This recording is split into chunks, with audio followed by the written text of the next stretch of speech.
Right angle triangle except two hypotenuse. इसका मतलब है ट्रायंगल की, राइट एंगल ट्रायंगल की दो साइडें हैं हाइपोटेन्यूज को छोड़ करके।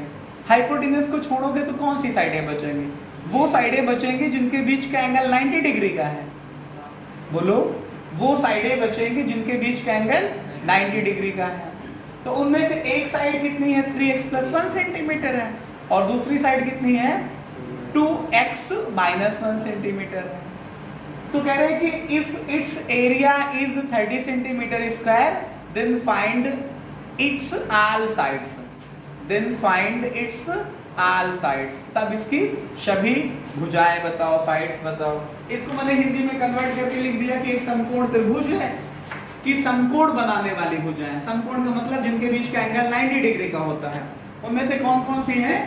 3 × x + 1 सेंटीमीटर है और दूसरी 2x - 1 सेंटीमीटर है। और इस ट्रायंगल का एरिया कितना है? मेन फोकस इस पे है।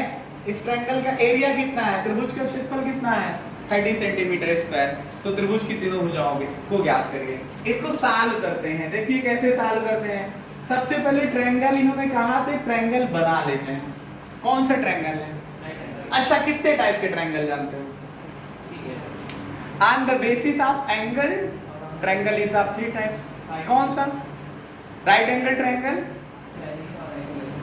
Right angle triangle, acute angle triangle और obtuse angle triangle. Acute angle triangle Hindi में द्विकोण त्रिभुज बोलते हैं, राइट एंगल ट्रायंगल को समकोण त्रिभुज बोलते हैं, और ऑब्ट्यूज एंगल ट्रायंगल में एक कोण 90 से ग्रेटर होता, 180 से लेस होता, तो द्विकोण त्रिभुज बोलते हैं। और on the basis of sides of the triangle, triangle 3 type का होता है। एक स्केलेन ट्रायंगल जिसमें तीनों भुजाएं अलग अलग लेंथ की होती हैं। एक होता है हमारे पास आइसोसेलेस ट्रायंगल जिसमें दो साइडें इक्वल होती हैं। एक होता है हमारे पास इक्विलैटरल ट्रायंगल जिसमें तीनों साइडें इक्वल होती हैं। ठीक है, तो क्वेश्चन में कौन सा ट्रायंगल है? Right angle triangle. तो firstly we draw a right angle triangle. सबसे पहले एक हम समकोण त्रिभुज बनाते हैं। देखिए भैया, ये समकोण त्रिभुज बनाने हैं, हमने इसको बना दिया।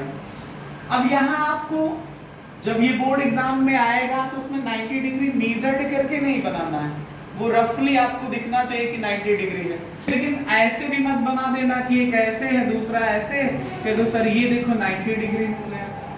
तो मतलब अप्रॉक्सीमेटली 90 होना चाहिए। मेजर्ड आपको कंपास से या प्रोटेक्टर की हेल्प से नहीं करना है, लेकिन फिर भी वो दिखना चाहिए कि लगभग में 90 डिग्री है।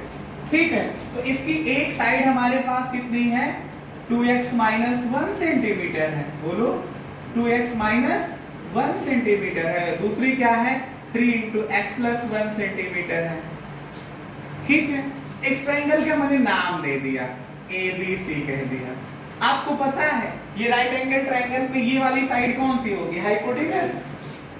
हाइपोटेन्यूज होगी क्या करके? कौन सी होगी? हाइपोटेन्यूज लिखते हैं इंग्लिश में लिखते समय, लेकिन पढ़ते हाइपोटेन्यूज है। तो जो हाइपोटेन्यूज है इसको छोड़ करके दो वाली साइडें देते, मैंने इन्हीं पे तो वैल्यू पुट कर दी। बोलो, अब according to question, according to question क्या है भैया? क्वेश्चन कि जो एरिया ऑफ ट्रायंगल है, एरिया ऑफ ट्रायंगल है वो कितना है? 30 सेंटीमीटर स्क्वायर है। त्रिभुज का जो क्षेत्रफल है बराबर 30 centimetre square. Right angle triangle का एरिया जानते हो क्या होता है? राइट एंगल ट्रायंगल का area, area of right angle triangle मतलब राइट एंगल ट्रायंगल का एरिया निकालने के लिए आपको कोई फार्मूला, कोई मेथड पता है? तो होता है 1/2 बेस इंटू परपेंडिकुलर या 1/2 बेस इंटू हाइट। वैसे आपके पास जितने भी टाइप्स के ट्रायंगल हैं उनका एरिया निकालने के फार्मूले आप लोगों को पता होने चाहिए। एक हम आपको और बता देते हैं, अगर कोई ट्रायंगल ऐसा है जिसकी तीनों साइडें पता है, if all sides of the right if all sides of a triangle is known, अगर ट्रायंगल की तीनों साइडें पता है तो आप क्लास 9th में स्टडी कर चुके हो, कक्षा 9 में पढ़ चुके हो हीरोन का फार्मूला। हीरोन फार्मूले की हेल्प से जो है ट्रायंगल का एरिया निकाला जा सकता है। हीरोन का फार्मूला क्या होता है? Area of the triangle is equal to √s, s - a, s - b, s - c। Under root के अंदर ये s, s - a, s - b, s - c सब अंडर रूट के अंदर होगा। और s की वैल्यू क्या होती है? एरिया जो निकालते समय आप एस का यूज कर रहे हैं, उसमें एस का मतलब होता है semi perimeter of the triangle. Triangle की तीनों साइड के सम को सेमी का मतलब हाफ करोगे तो क्या निकलेगा, सेमी पेरीमीटर निकलेगा जाकर के। a plus B plus C upon 2 रखोगे जाकर के, a plus B plus C upon 2 कहोगे। सर ए बी सी क्या है, A B C are the length of sides of the triangle. A B C जो है वो त्रिभुज की भुजाओं की लंबाइयां हैं, ट्रायंगल की जो साइड्स हैं उनकी क्या है, लेंथ है, लंबाई है जाकर के, ठीक है। और बाकी अगर आपके पास राइट एंगल ट्रायंगल है तो 1/2 बेस इनटू हाइट हो जाएगा।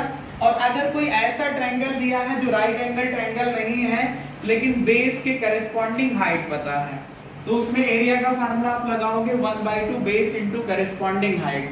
कहोगे सर ये कैसा होता है, करस्पॉन्डिंग हाइट कैसे बात करते हैं आप।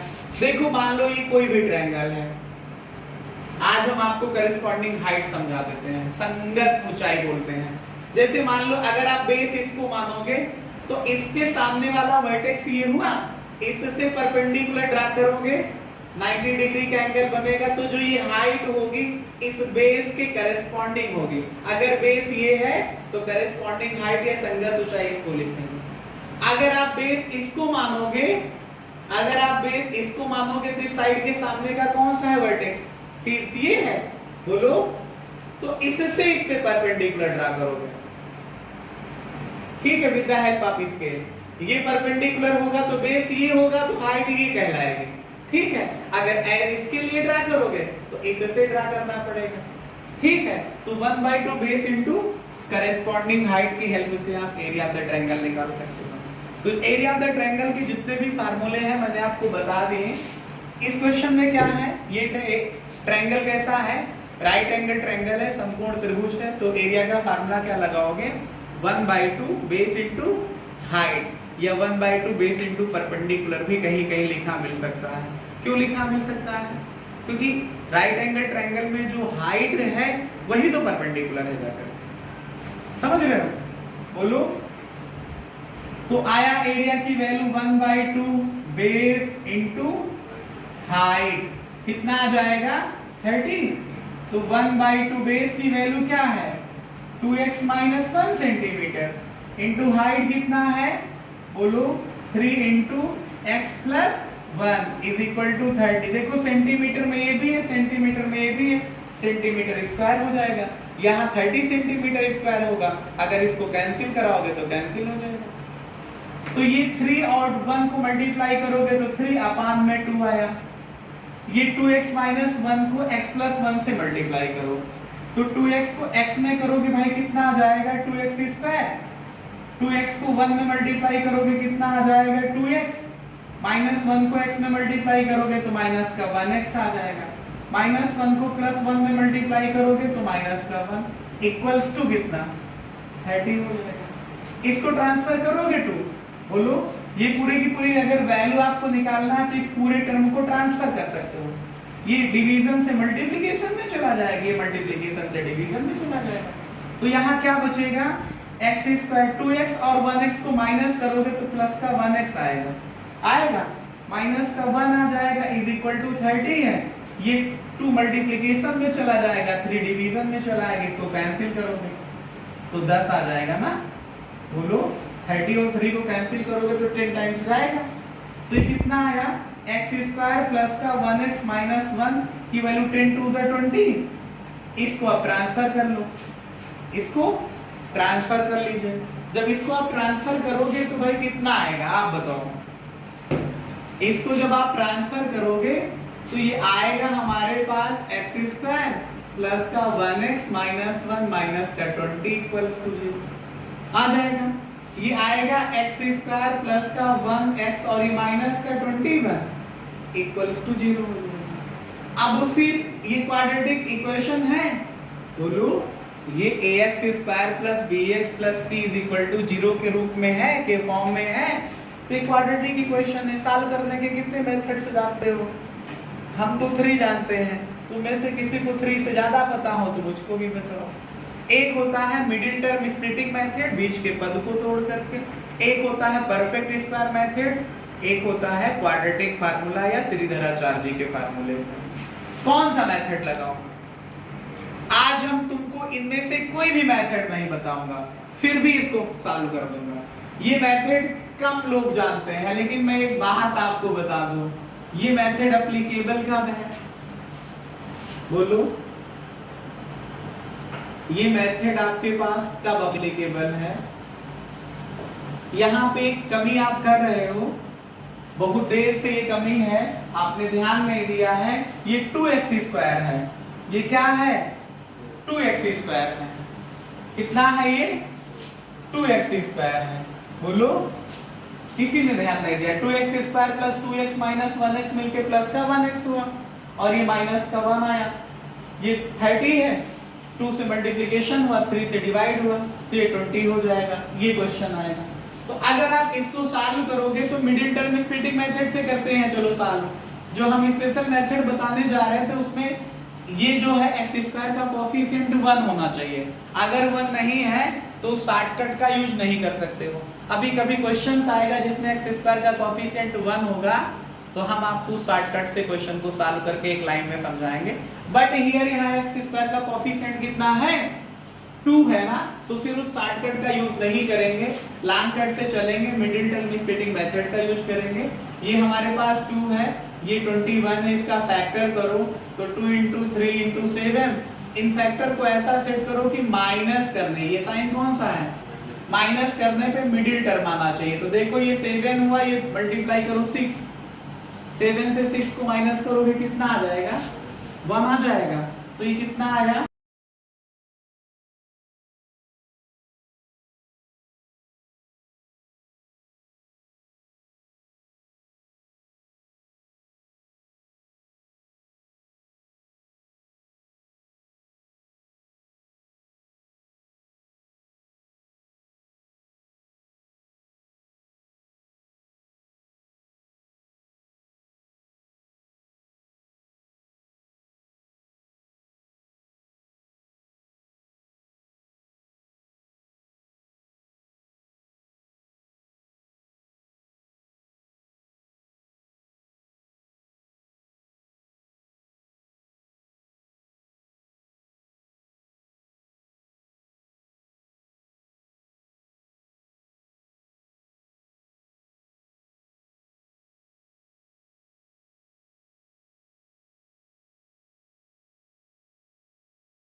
Hypotenuse of a right triangle is 3/5 centimetre. मतलब किसी त्रिभुज की भुजा जो है उसका कर्ण या विकर्ण कितना है 3/5 सेंटीमीटर। फिलहाल त्रिभुज में विकर्ण नहीं कर्ण होता है, तो कर्ण 3/5 सेंटीमीटर है। If the smaller side is tripled, मतलब अगर जो है छोटी वाली भुजा को 3 गुना कर दिया जाए, ट्रिपल का मतलब 3 गुना कर दिया जाए, और लार्जर साइड इज डबल्ड, मतलब बड़ी भुजा को क्या कर दिया जाए, डबल का मतलब 2 गुना कर दिया जाए, तो जो नया हाइपोटेनियस है, new hypotenuse will be 15 centimetre. New hypotenuse will be 15 centimetre. मतलब ये है कि नया विकर्ण जो होगा वो 15 सेंटीमीटर का हो जाएगा। तो कह रहे हैं कि बताइए त्रिभुज की जो साइड है वो कितनी है, लंबाइयों की है, मतलब क्या उनकी लेंथ है, मतलब त्रिभुज की तीनों साइड जो है उनकी लेंथ आप बताइए, ठीक है। बोलो। तो सबसे पहले हम करते क्या है, एक राइट एंगल ट्रायंगल ले लो, एक राइट एंगल ट्रायंगल ले लो। पहले एक राइट एंगल ट्रायंगल आप लोग बना डालिए। देखिए एक ही राइट एंगल ट्रायंगल है। एज्यूम करिए ये एक साइड यहाँ पे छोटी है और दूसरी साइड ये क्या है, ये स्मॉलर साइड हो गई, ये लार्जर साइड हो गई, ये छोटी और ये बड़ी साइड हो गई। इस केस में हाइपोटेनियस जो है वो 3/5 सेंटीमीटर है। कितना है, 3/5 सेंटीमीटर है। मैंने इस राइट एंगल ट्रायंगल का नाम दे दिया ABC। तो इसमें क्या लेट करोगे, let smaller side of triangle x centimetre. Smaller side का मतलब छोटी भुजा, इसको लिख सकते हो आप मेरे साथ। स्मॉलर साइड कितना है, x सेंटीमीटर। एंड जो लार्जर साइड है, कौन सा side, larger side of triangle, ये कितना है, y सेंटीमीटर, ठीक है। तो बताइए राइट एंगल ट्रायंगल ABC में अगर 3 साइड आपको पता चल गई तो तीनों को कौन सी थ्योरम से रिलेट करोगे, पाइथागोरस की थ्योरम से आप इसको रिलेट कर सकते हैं।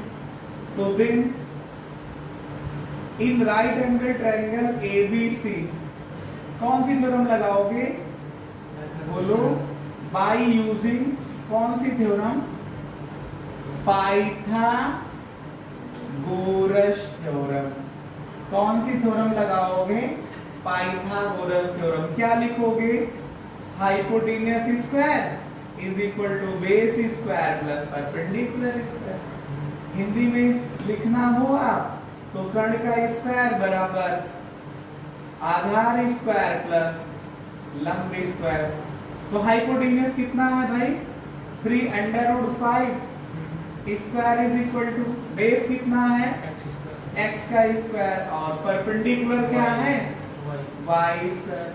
इसका स्क्वायर करिए 3 का, 3 का स्क्वायर आएगा 9 आ जाएगा। नहीं दिख रहा तुम्हें, इधर आ जाओ, आगे पीछे हो या इधर बीच में आ जाओ, मतलब क्लियर दिखना चाहिए, ठीक है। वो जरूरी है कि जहाँ पे बैठे हो वहीं पे चिपके रहो, आगे पीछे हो सकते हो देखने के लिए। 3 का स्क्वायर करोगे 9 आएगा, √5 का स्क्वायर करोगे तो 5 आ जाएगा, is equal to x square plus y square, x square plus y square. इसको मल्टीप्लाई करिए, 9 5 जा 45 आया, equals to x square plus y square, x square plus y square आ गया। अब इस क्वेश्चन की अगली कंडीशन लगाइए। क्वेश्चन की अगली कंडीशन में क्या कहा था कि स्मॉलर साइड को 3 टाइम्स कर दिया जाए। स्मॉलर साइड जो है ट्रायंगल की उसको क्या कर दिया जाए, 3 गुना कर दिया जाए, और बड़ी वाली जो साइड है उसको क्या कर दिया जाए, 2 टाइम्स कर दिया जाए, डबल कर दिया जाए, 2 गुना कर दिया जाए।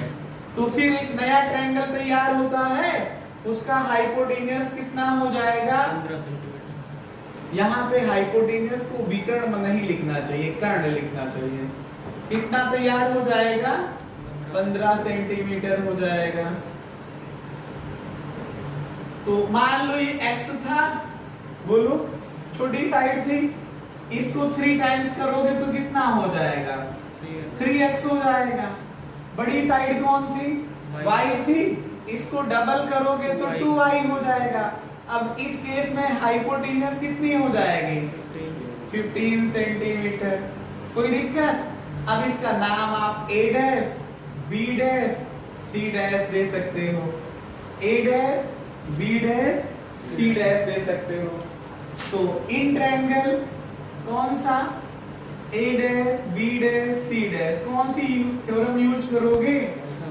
बाय यूजिंग, हम 3 टाइम्स कर दे, 3 गुना कर दे, और बड़ी वाली साइड को कर दे क्या हम 2 टाइम्स कर दे। तो ये साइड बड़ी थी, ये हो गई 2y, और ये छोटी वाली साइड को हमने क्या किया 3 टाइम्स, तो मतलब 3y। तो इस केस में जो आपके पास नया हाइपोटेन्यूज है वो कितना हो जाता है? 15 सेंटीमीटर हो जाता है। ये हाइपोटेन्यूज दिखा दिया। तो अब इस ट्रायंगल को मैंने कंसीडर कर लिया कि भाई ये ABC माना था, तो उससे बड़ा हो गया ना ये ट्रायंगल, नाम तो अलग देना पड़ेगा। मैंने इसको A dash, B dash, C dash कर दिया। अब इसमें जब 2 साइडें दी निकालना है, एक दी तीसरी दी है, तो इन तीनों को रिलेट करने की कौन सी थ्योरम? आप पाइथागोरस थ्योरम का यूज कर लीजिए।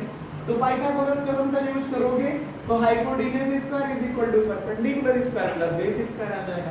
हाइपोटेन्यूज कितना है इसमें? 15 का square is equal to perpendicular क्या है? 2y स्क्वायर प्लस बेस कितना है? 3x का स्क्वायर कर दोगे आप, तो ये 225 आ जाएगा 15 का स्क्वायर, ये 4y स्क्वायर आ जाएगा, और ये प्लस का 9x स्क्वायर आ जाएगा।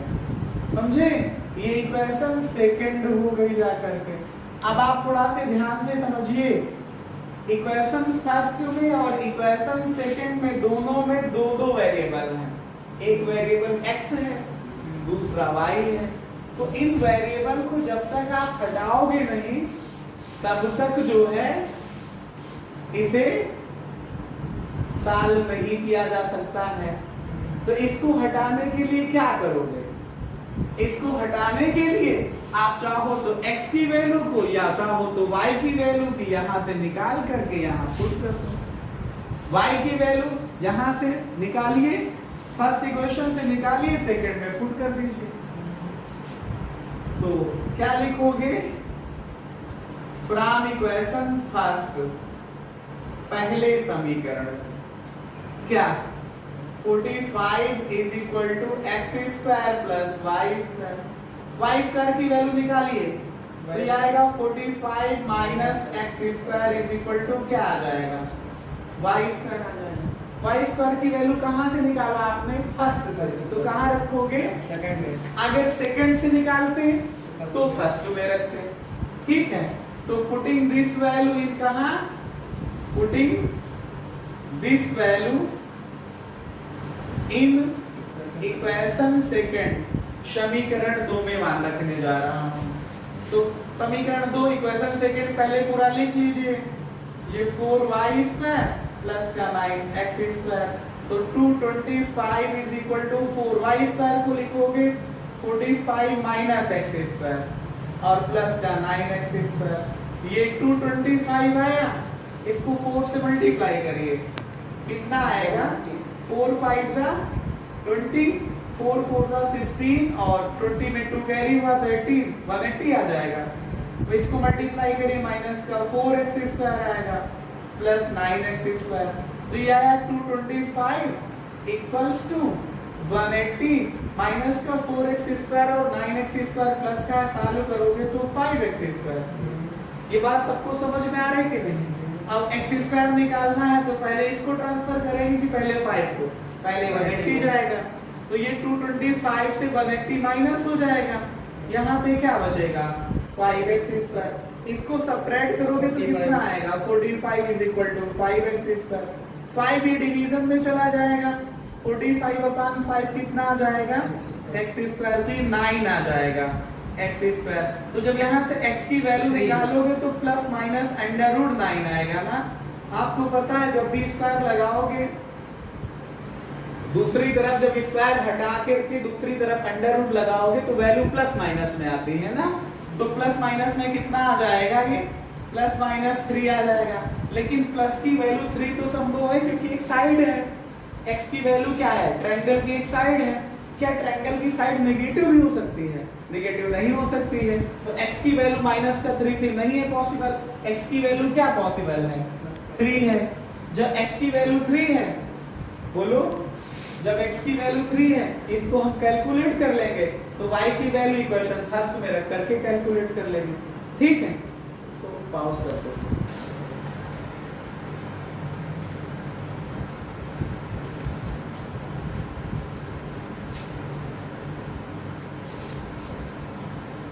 स्टार्ट कर दो, कोई दिक्कत नहीं।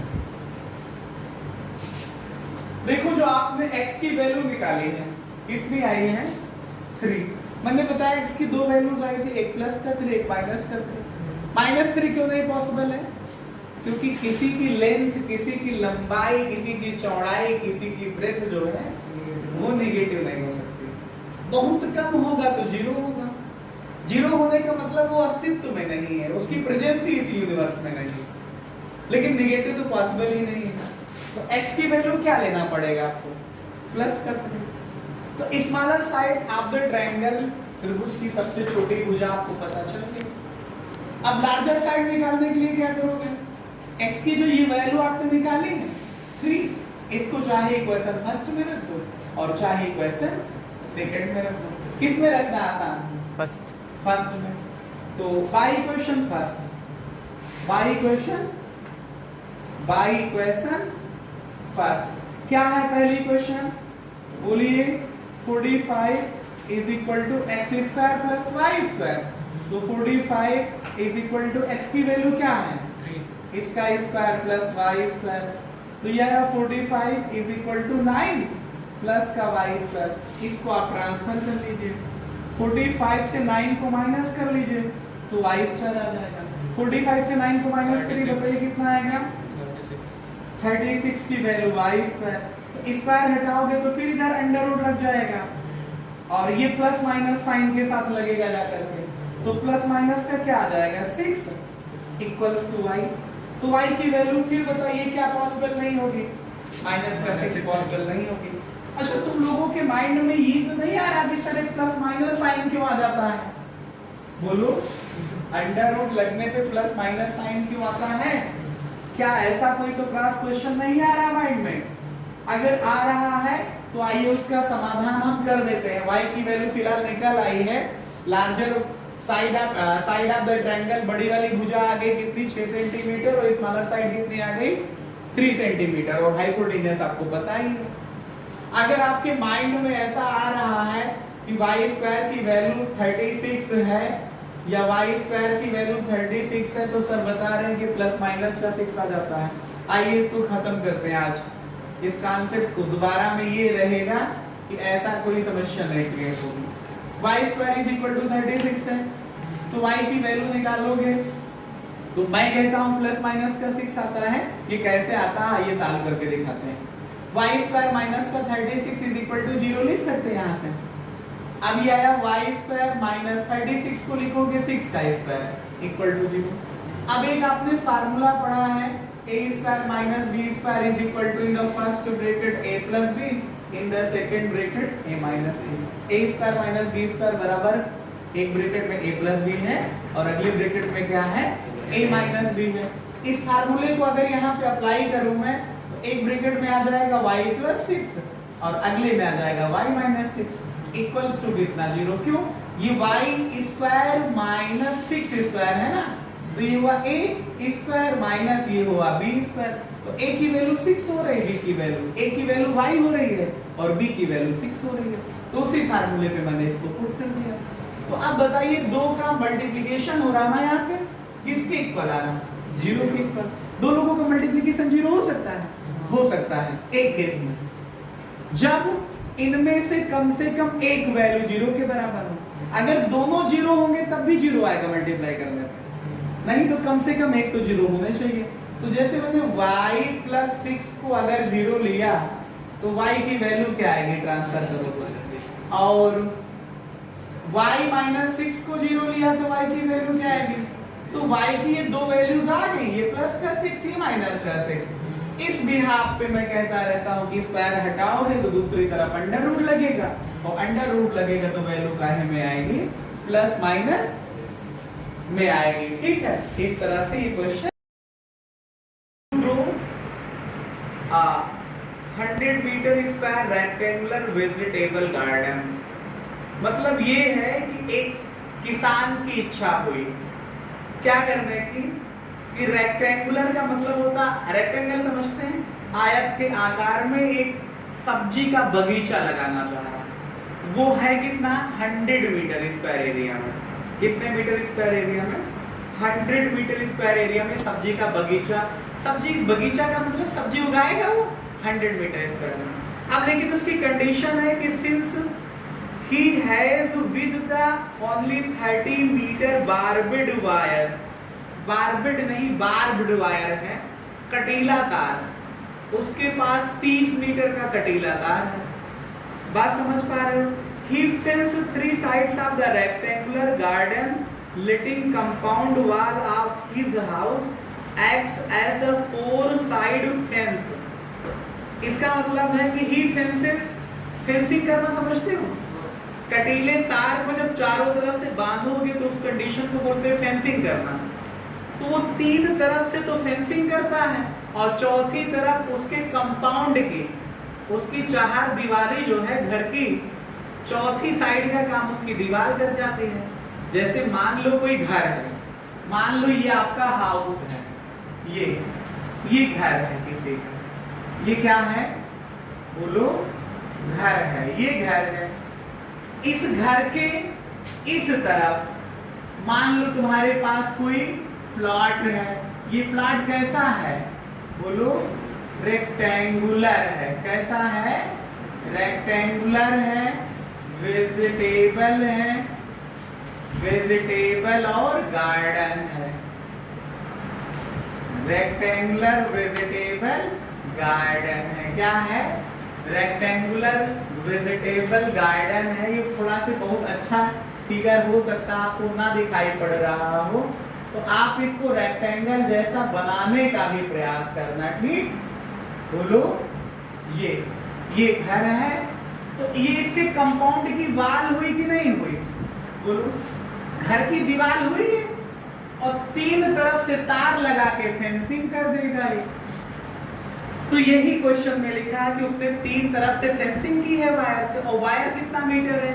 30 मीटर का है। फिर लिखा find the dimension of his garden. इसका जो वेजिटेबल गार्डन है, सब्जी का बगीचा है, इसकी डायमेंशन आपको बताना है।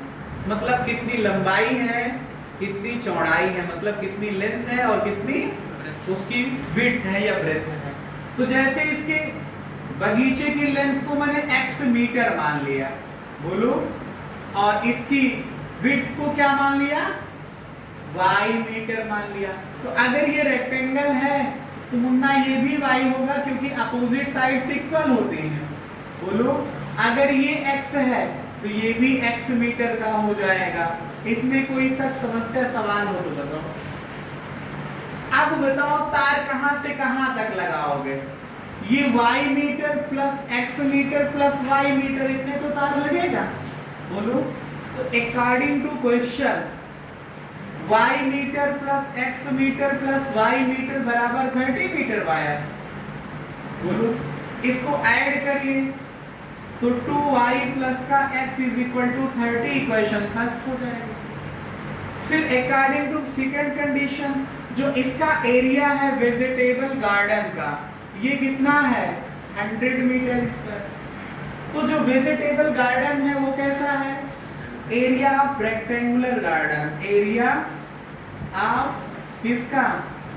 रेक्टेंगुलर बोलो गार्डन। जो आपके पास आयताकार सब्जी का बगीचा है वो कितना है? उसका area 100 metre square.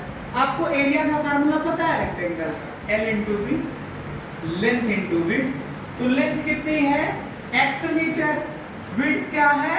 y metre is equal to 100 metre square. Metre metre metre square होगा, इसको ट्रांसफर करोगे तो मीटर स्क्वायर कट जाएगा। तो कितना आ जाएगा? x into Y is equal to 100। ये दो इक्वेशन हो गई x और y से, एक ये और दूसरी ये, दोनों को सॉल्व करना है। आप x की या y की वैल्यू यहां से निकाल करके इसमें पुट कर दीजिए।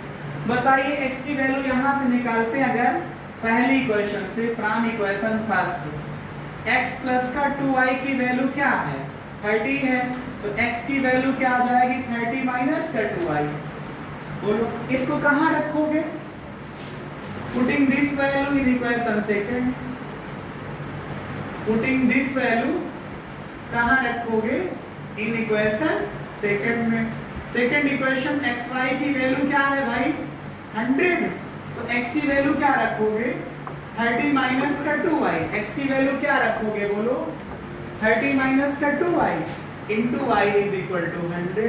तो इसको मल्टीप्लाई कर दो, तो 30y माइनस मल्टीप्लाई करोगे तो कितना आ जाएगा 2y square is equal to कितना आ जाएगा ये 100। बोलो अब ये पूरी इक्वेशन मुझे लग रहा है 2 से डिविजिबल है क्या, पूरे को 2 से भाग कर सकते हो क्या, कितना आएगा ये 15y माइनस का y square is equal to 15। इन सबको इधर ले आओ तो क्वाड्रेटिक इक्वेशन बना लो, इधर 0 बचा, y स्क्वायर इधर आएगा तो प्लस में है क्योंकि यहाँ माइनस में है, प्लस का 15y इधर आएगा तो माइनस का 15y, और ये प्लस का क्या बचा 50 इक्वल्स टू 0। फिर ये देखो क्वाड्रेटिक इक्वेशन बन गई। इस क्वाड्रेटिक इक्वेशन को कैसे सॉल्व करते हैं, बात बताई थी मैंने थोड़ी देर पहले भी और आज फिर बता रहा हूं कि जब भी एक कोफिशिएंट स्क्वायर वाले टर्म का 1 हो तो मेरे हिसाब से फैक्टर एक लाइन में करोगे। बताइए ये क्या लिखा है प्लस का 15, प्लस के 50 के फैक्टर करो कि मिडिल टर्म माइनस का 15 आ जाए, तो माइनस का 10 और माइनस का 5 मल्टीप्लाई करो तो प्लस 50 आएगा। बोलो और माइनस 10 माइनस 5 को ऐड करोगे तो माइनस 15 आ जाएगा। इसी के आगे y को लिख लेना है, हो गया फैक्टर। एक बार आप हो गया फैक्टर आप करिएगा, वैसे लॉन्ग मेथड से तो यही आएगा, मैंने आपको शॉर्टकट से समझा दिया। एक बार आप इसको 0 ले लो तो y माइनस 10 की वैल्यू 0, तो y की वैल्यू क्या आ जाएगी मुन्ना 10, और यहां से y की value minus 5 is equal to 0, तो y की वैल्यू 5 आ जाएगी। तो दो केस बनेंगे, केस फर्स्ट जब y की वैल्यू क्या है 10, तो देखो वहां इक्वेशन फर्स्ट में रखो x निकल आएगा, इक्वेशन फर्स्ट से क्या equation first 2y plus x is equal to क्या 30, तो 2 इंटू y की वैल्यू क्या 10 प्लस का x इज इक्वल टू 30, ये 20 आएगा। 20 30 से माइनस करोगे तो x की वैल्यू क्या बचेगी 10 बचेगी। के सेकंड कर डालो, जब y की वैल्यू 5 है, ठीक है, जब 5 है तो 2x प्लस इक्वेशन फर्स्ट में रखो 2y प्लस x की वैल्यू 30 है, तो 2 इंटू वाई की वैल्यू 5 प्लस का x इज इक्वल टू 30, ये कितना आएगा 10 को इधर माइनस कर लोगे जा करके, तो x की वैल्यू कितनी आएगी 30 माइनस का 10 का मतलब 20 आ जाएगा। बोलो लास्ट में लिखोगे hence sides of the rectangular garden क्या होगा, एक अगर 20 है x की वैल्यू 20 है तो y की वैल्यू 5 है, मतलब लेंथ 20 है तो y 5 है, 5 इंटू 20 करो 100 आ रहा है, सही है। अगर x की वैल्यू 10 है तो y भी 10 है, तो 10 इंटू 10 मल्टीप्लाई करो 100 आ रहा, दोनों केस सही है आपके, ठीक है। तो घर या बगीचा वेजिटेबल गार्डन दोनों टाइप का हो सकता था। जब x की वैल्यू 10 मतलब लेंथ 10 तो विड्थ भी 10 होगी, लेंथ 20 है तो विड्थ 5 होगी जाकर के, ठीक है। That's all. इस तरह से क्वेश्चन कंप्लीट कर, इसी वजह से मैं क्वेश्चन भेज रहा हूँ सोल्यूशन